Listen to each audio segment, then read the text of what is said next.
तो दोस्तों स्वागत है आप सभी का इंडिया न्यूज़ का डिजिटल प्लेटफॉर्म पे और मैं हूं आपके साथ आयुष। दोस्तों अभी आपको पता है कि अनिल विज के आदेश पर बहुत सारे इस तरह के अधिकारी हैं जिनको निलंबित किया गया था, जो कि कार्यों में हीला हवाली बरत रहे थे या जिनके पास बहुत लंबे समय से पेंडिंग शिकायतें पड़ी हुई थी और वो उसका समय पर निपटारा नहीं कर रहे थे। लेकिन अभी ये जो पूरा प्रोसेस है इसमें कुछ आप एक तरीके से कह सकते हैं कि कानूनी अड़चने हैं, कुछ पेचीदगियाँ हैं और इसको लेकर के डीजीपी की तरफ से क्या कहा गया है, क्योंकि ये जो अधिकारी हैं जिनको हटाने के, जिनको निलंबित करने की बात कही गई थी, उसमें क्या समस्या आ रही है, डीजीपी ने इसको लेकर के क्या कहा है, ये मैं आपको बताता हूं। देखिए 272 जो जांच अधिकारी हैं उनको निलंबित करने में कई कानूनी अड़चने हैं और इसको लेकर के जो डीजीपी हैं उन्होंने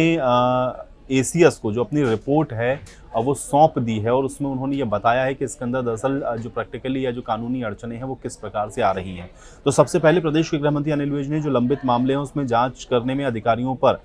किसी भी तरह की जो ढील बरतने का जो मूड है वो फिलहाल तो अभी उनका नज़र नहीं आ रहा है। और अनिल विज ने 3229 मुकदमों में 1 साल से कोई कार्रवाई नहीं होने पर नाराजगी जताई, जवाब इस पर मांगा और इसी के चलते उन्होंने 372 जांच अधिकारियों का जो जवाब है संतोषजनक नहीं मिलने पर उनको निलंबित करने के जो आदेश हैं वो जारी किए थे। अब एक साथ इतने जांच अधिकारियों पर अगर कार्रवाई की जाएगी तो अन्य मामलों की जो जांच है उस पर इसका असर पड़ेगा, ये बात जो डीजीपी है उनके द्वारा कही गई है। और यही कहते हुए उन्होंने कुछ इसी प्रकार की जो रिपोर्ट है वो अतिरिक्त मुख्य सचिव यानी कि एसीएस को सौंप दी है, जिसमें उन्होंने ये कहा है कि ये जो एक्शन लिया जा रहा है इससे और भी आगे जो चल रही जांचें हैं वो प्रभावित होंगी, क्योंकि बहुत बड़ी संख्या है ये अधिकारियों की। 372 या 272 के आसपास अगर आप अधिकारी को निलंबित कर देते हैं तो ये एक बहुत बड़ा, आप एक तरीके से कह सकते हैं कि जो अधिकारियों के ऊपर कार्रवाई है उसके तौर पर ये देखा जाएगा। और इतनी भारी संख्या में जब आप निलंबन की कार्रवाई करेंगे तो यही अधिकारी हैं जो कि कई ऐसी आप देख रहे हैं कि जो जांच है उसमें शामिल हैं